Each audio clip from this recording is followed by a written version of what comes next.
नमस्कार साथियों, स्वागत है आपका रामानंद क्लासेस के टेक्निकल यूट्यूब चैनल पर।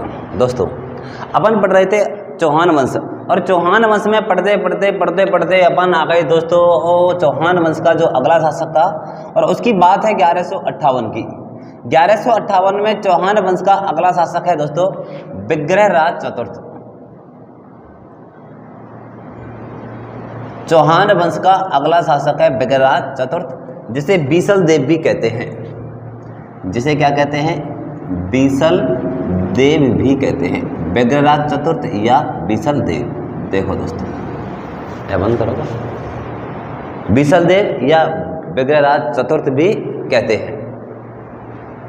दोस्तों, विग्रहराज चतुर्थ बीसल देव की दो उपाधि थी। एक उपाधि थी इसकी कवि बांधव, कवि बांधव।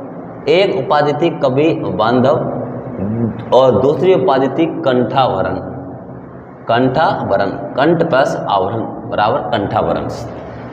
विग्रहराज की दो उपाधि थी। एक तो थी दोस्तों कवि बांधव, मतलब कवियों का आश्रयदाता था विग्रहराज चतुर्थ, और कंठावरण अच्छा गाता था विग्रहराज चतुर्थ। तो इसने दो उपाधि धारण की, एक तो कवि बांधव और दूसरी कंठावरण। विग्रहराज चतुर्थ के समकालीन दोस्तों बात है दिल्ली की बात है, और इसके समकालीन दिल्ली में दोस्तों तोमर वंश था। दिल्ली में इसके समकालीन कौन सा वंश था? तोमर वंश। और विग्रहराज चतुर्थ ने दिल्ली के तोमर वंश पर आक्रमण किया। दिल्ली के तोमर वंश पर क्या किया? आक्रमण। और दिल्ली के तोमर वंश पर आक्रमण करके दिल्ली के तोमर वंश को किया इसने परास्त। क्या किया? परास्त। अर्थात विग्रहराज चतुर्थ का अधिकार हो गया दिल्ली पर। अर्थात विग्रहराज चतुर्थ का अधिकार कहाँ हो गया दोस्तों? दिल्ली पर। दिल्ली पर अधिकार हो गया। और दोस्तों, जिस आदमी का अधिकार, जिस राजा का अधिकार दिल्ली पे हो गया, तो उसके दिन अच्छे आएंगे या बुरे आएंगे? उसके दिन दोस्तों अच्छे आएंगे। जिसका अधिकार दिल्ली पे हो गया उसके दिन आएंगे अच्छे। अतः दोस्तों, विग्रहराज चतुर्थ का काल, विग्रहराज चतुर्थ का काल, विग्रहराज चतुर्थ का काल चौहान साम्राज्य का, चौहान साम्राज्य का, विग्रहराज चतुर्थ का काल चौहान साम्राज्य का स्वर्ण काल कहलाता है। चौहान साम्राज्य का कैसा काल कहलाता है? स्वर्ण काल। यानी कि जिसके अच्छे दिन आ गए, और जिसके अच्छे दिन आ गए इसका मतलब उसका काल चल रहा है स्वर्ण काल। तो विग्रहराज चतुर्थ का अधिकार हो चुका है दिल्ली पर, तो अतः इसका काल चौहान साम्राज्य का स्वर्ण काल कहलाता है। विग्रहराज चतुर्थ का जो काल है दोस्तों, इसके काल को चौहानों का क्लासिक युग भी कहते हैं। इसके काल को चौहानों का क्लासिक युग के नाम से जाना जाता है। बताओ, चौहान वंश में किसका काल क्लासिक युग के नाम से जाना जाता है? तो किसका काल? विग्रहराज चतुर्थ का काल, अर्थात बीसल देव का काल क्लासिक युग के नाम से जाना जाता है। क्लासिक युग, हम किसी आदमी को पूछते हैं ना कि क्या हाल चाल है, वो कहता है कि बढ़िया है, क्लासिक हैं। इसका मतलब इसका हाल कैसा था? क्लासिक। इसका मतलब इसका जो युग कहलाएगा वो कहलाएगा क्लासिक युग। कौन सा युग कहलाएगा? क्लासिक युग। तो ये विग्रहराज चतुर्थ दोस्तों ये हुआ 1158 में। हाँ, तो दोस्तों जो ये विग्रहराज चतुर्थ है, विग्रहराज चतुर्थ ने, विग्रहराज चतुर्थ दोस्तों ये संस्कृत भाषा का विद्वान था। ये संस्कृत भाषा का विद्वान था। सेकंड गेट में आया कि विग्रहराज चतुर्थ जो अजमेर का शासक था किस भाषा का विद्वान था? तो ये संस्कृत भाषा का विद्वान था।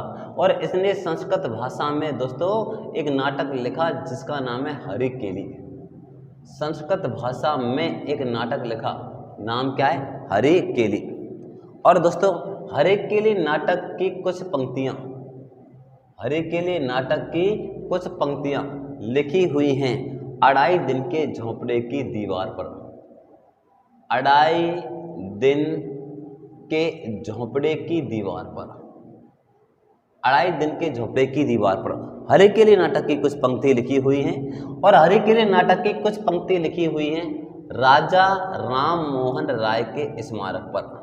राजा राम मोहन राय के स्मारक पर। दोस्तों राजा राम मोहन राय का स्मारक ब्रिस्टल में पड़ता है और ये ब्रिस्टल इंग्लैंड में पड़ता है। ब्रिस्टल कहाँ पे है दोस्तों? इंग्लैंड में। और 2.5 दिन का झोपड़ा जो है ये दोस्तों अजमेर में पड़ता है। कहाँ पड़ता है? अजमेर में। तो विग्रहराज चतुर्थ 1158 में शासक बने और विग्रहराज चतुर्थ संस्कृत भाषा का विद्वान था और इसने संस्कृत भाषा में एक नाटक लिखा हरिकेली। और हरिकेली नाटक की कुछ पंक्तियां 2.5 दिन के झोंपड़े की दीवार पर है और 2.5 दिन का झोंपड़ा अजमेर में है। हरिकेली नाटक की कुछ पंक्तियां राजा राम मोहन राय के स्मारक पर है और राजा राम मोहन का स्मारक ब्रिस्टल में पड़ता है, ब्रिस्टल इंग्लैंड में पड़ता है। अपन पढ़ रहे हैं विग्रहराज चतुर्थ। विग्रहराज चतुर्थ दोस्तों ये निर्माता है, लेकिन ये छोटा सा निर्माता है। एग्जाम में क्वेश्चन आया कि किसका काल चौहान साम्राज्य का निर्माण काल कहलाता है, तो इसका आंसर है अजयराज। अजयराज का काल चौहान साम्राज्य का निर्माण काल कहलाता है, क्योंकि अजयराज ने बहुत सारे दोस्तों निर्माण करवाए। अजयराज जो है इसने बहुत सारे निर्माण कराए, जैसे कि इसने निर्माण कराया अजमेर के तारागढ़ का, इसने निर्माण कराया दोस्तों चांदी के सिक्के चलाए। अजयराज ने एक शहर बसाया अजयमेरू। ऐसे ही ये भी निर्माता है, लेकिन ये निर्माता है छोटा। इसने निर्माण करवाया बीसल सागर का। इसने निर्माण करवाया बीसल सागर। बीसलपुर जो बांध है उसका प्राचीन नाम है बीसल सागर। बीसल सागर दोस्तों ये है टोंक में। कहाँ पे है? टोंक में। नवाबों की नगरी कहते हैं टोंक को। तो इसने बीसल सागर का निर्माण करवाया। और विग्रहराज चतुर्थ ने दोस्तों अजमेर में सरस्वती मंदिर बनवाया। अजमेर में सरस्वती मंदिर बनवाया। सरस्वती मंदिर का निर्माण करवाया विग्रहराज चतुर्थ ने। और इसने अजमेर में संस्कृत पाठशाला बनवाई। और इसने अजमेर में संस्कृत पाठशाला का निर्माण करवाया विग्रहराज चतुर्थ ने। सरस्वती मंदिर और संस्कृत पाठशाला को दोस्तों कालांतर में कुतुबुद्दीन ऐबक ने तोड़ा। कालांतर में कुतुबुद्दीन ऐबक ने तोड़ा। किसे तोड़ा? सरस्वती मंदिर व संस्कृत पाठशाला को कुतुबुद्दीन ऐबक ने तोड़ा। और ऐबक ने कितने दिन में तोड़ा? 2/1/2 दिन में। और 2/1/2 मतलब 2.5 दिन, मतलब 2.5 दिन।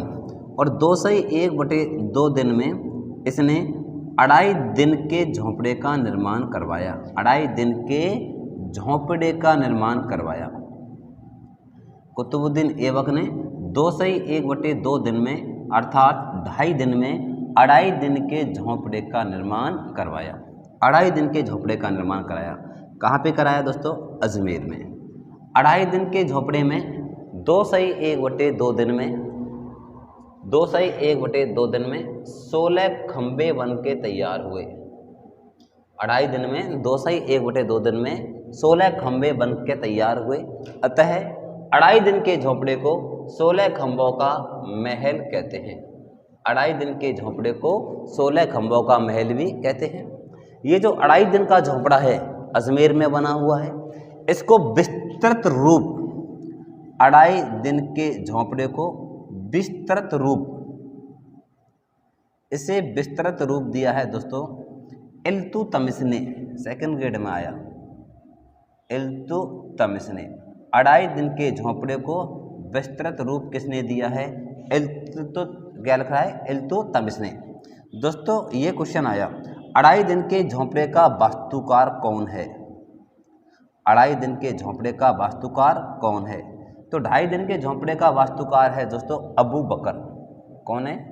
अबू बकर। 2.5 दिन के झोंपड़े का वास्तुकार है दोस्तों अबू बकर। इस 2.5 दिन के झोंपड़े को राजस्थान की पहली मस्जिद कहते हैं। 2.5 दिन के झोंपड़े को राजस्थान की पहली मस्जिद कहते हैं। क्या कहते हैं? राजस्थान की पहली मस्जिद 2.5 दिन के झोंपड़े को। अपन पढ़ रहे हैं दोस्तों विग्रहराज चतुर्थ बीसलदेव। विग्रहराज चतुर्थ दोस्तों ये अजमेर का राजा है और बनता है 1158 में। 1158 में शासक बना और इसने संस्कृत भाषा का ये विद्वान था और इसने संस्कृत भाषा में एक नाटक लिखा हरिकेली। हरिकेली नाटक का कुछ भाग, या मैं कहूँ हरिकेली नाटक की कुछ पंक्तियाँ अढ़ाई दिन के झोंपड़े की दीवार पर अंकित हैं, जो अजमेर में है। और हरिकेली नाटक की कुछ पंक्तियां राजा राम मोहन राय के स्मारक पर है। राजा राम मोहन राय का स्मारक ब्रिस्टल इंग्लैंड में पड़ता है। बिगरा चतुर्थ ये निर्माता है दोस्तों, छोटा मोटा निर्माता है। इसने बीसर सागर बांध का निर्माण करवाया टोंक में। बिगरा चतुर्थ ने अजमेर में सरस्वती मंदिर बनवाया, संस्कृत पाठशाला का निर्माण करवाया अजमेर में। इनको कालांतर में कुतुबुद्दीन ऐबक ने तोड़ा, और कुतुबुद्दीन ऐबक ने तोड़ा और 1/2 दिन में तोड़ा, अर्थात 2.5 दिन में तोड़ा। और 2.5 दिन में इसने निर्माण करवाया 2.5 दिन के झोंपड़े का। 2.5 दिन के झोंपड़े में 2.5 दिन में 16 खंभे बन के तैयार हुए, अतः इसे 16 खंभों का महल भी कहते हैं। दोस्तों 2.5 दिन के झोंपड़े का विस्तृत रूप इल्तुतमिश ने दिया। 2.5 दिन के झोंपड़े का वास्तुकार अबू बकर है। इसे हम राजस्थान की पहली मस्जिद कहते हैं। 2.5 दिन के झोंपड़े को हम राजस्थान की पहली मस्जिद कहते हैं। अपन अध्ययन कर रहे हैं दोस्तों चौहान वंश, और चौहान वंश का शासक है विग्रहराज चतुर्थ। चौहान वंश के राजा हैं विग्रहराज चतुर्थ। दोस्तों विग्रहराज चतुर्थ संस्कृत भाषा का विद्वान था और ये विद्वानों का आश्रयदाता था, तभी तो इसकी उपाधि थी कवि बांधव। और इसके दरबार में विद्वान रहते थे। इसके दरबार में कौन रहते थे? विद्वान। विग्रहराज चतुर्थ के दरबार में एक तो रहता था सोमदेव। कौन रहता था? सोमदेव। और एक रहता था इनके दरबार में नरपति नाहल। एक विद्वान था नरपति नाहल और एक विद्वान था सोमदेव। दोस्तों सोमदेव की जो रचना है वो है ललित विग्रहराज। सोमदेव की रचना है ललित विग्रहराज। सोमदेव की रचना ललित विग्रहराज, जबकि नरपति नाहल की रचना है बीसल देव रासो। कौन सी है? बीसल देव रासो। सोमदेव की रचना है ललित विग्रहराज और नरपति नाहल की रचना है बीसल देव रासो। विग्रहराज चतुर्थ ये बहुत बड़ा विद्वान था। विग्रहराज चतुर्थ के बारे में ब्रिटिश इतिहासकार, विग्रहराज चतुर्थ के बारे में ब्रिटिश इतिहासकार किलहॉर्न ने कहा है, किलहॉर्न, ब्रिटिश इतिहासकार किलहॉर्न ने कहा है कि विग्रहराज चतुर्थ इतना बड़ा विद्वान है, इतना बड़ा विद्वान है कि विग्रहराज चतुर्थ की तुलना कालिदास व भवभूति से की जा सकती है। इसकी तुलना कालिदास व भवभूति से की जा सकती है। विग्रहराज चतुर्थ के बारे में ब्रिटिश इतिहासकार किलहॉर्न ने कहा है कि ये इतना बड़ा विद्वान है, इसकी तुलना कालिदास व भवभूति से की जा सकती है। दोस्तों अपन ने अध्ययन किया विग्रहराज चतुर्थ अर्थात बीसल देव। देखो रेगुलर आपको हमारी क्लासेस मिल रही हैं। अभी चल रहा है चौहान वंश, 1-2 दिन में समाप्त हो जाएगा चौहान वंश। आपको हमारा चैनल पसंद आ रहा है, लाइक करें, कमेंट करें और सब्सक्राइब करें। थैंक यू, धन्यवाद।